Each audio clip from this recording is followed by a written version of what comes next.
He lived in Santa Barbara for the first 13 years, and then he came here, went 1 year of junior high school at Sierra Junior High School, and I did too, and then we both went to East High. And he came back to visit me one time after he graduated from the academy, and I think it was prior to his going to Japan, and that was the last time I saw him alive. And then I was a pallbearer at his funeral in 1964. And what really happened, I mean, they have the whitewash version. What his assignment was flying upper echelon officials between Japan and Vietnam, as pre-Vietnam. He was a three-sport letterman, outstanding athlete, and a good student. He was just a genuinely good person. I don't think during all the time that I was ever around him that I ever heard him utter a swear word. That was pretty unusual for us during those days.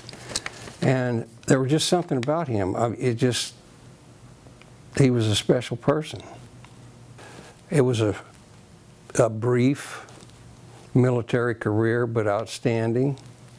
Came out #1 in an academy class of 552 people. High school career, went on to play at Bakersfield College for 2 years under legendary coach Jerry Collis. And the second year, sophomore year, he got an award for highest batting average, which was .380. That's not bad. And then he went down and finished his education at Cal State Los Angeles. And he graduated with a BA and also with a professional contract with the Chicago Cubs. And he played one year minor league ball at Carlsbad, New Mexico. And he'd had this secret desire always to fly. And he knew that, time's kind of running out on him, and he wanted to do that. And that's when he applied to the Navy.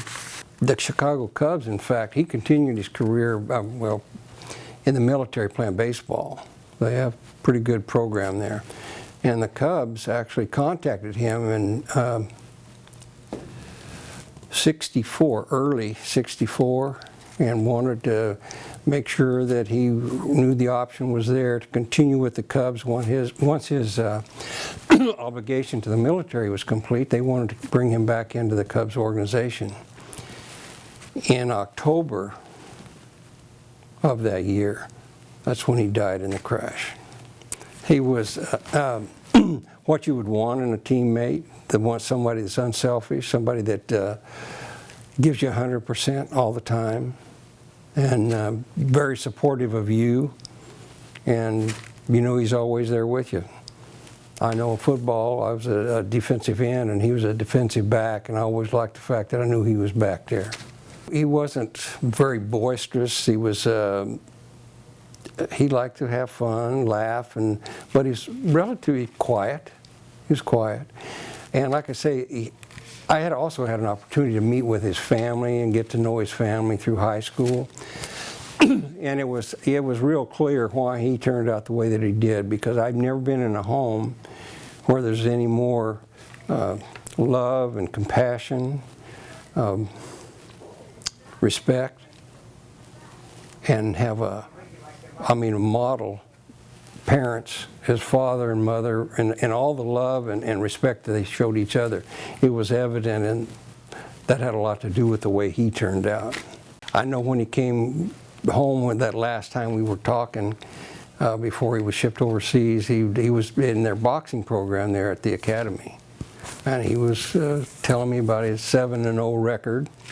And I could believe that, because anything that he would pursue, he would give it 100%. Like I say, he's one of the best men I've ever met.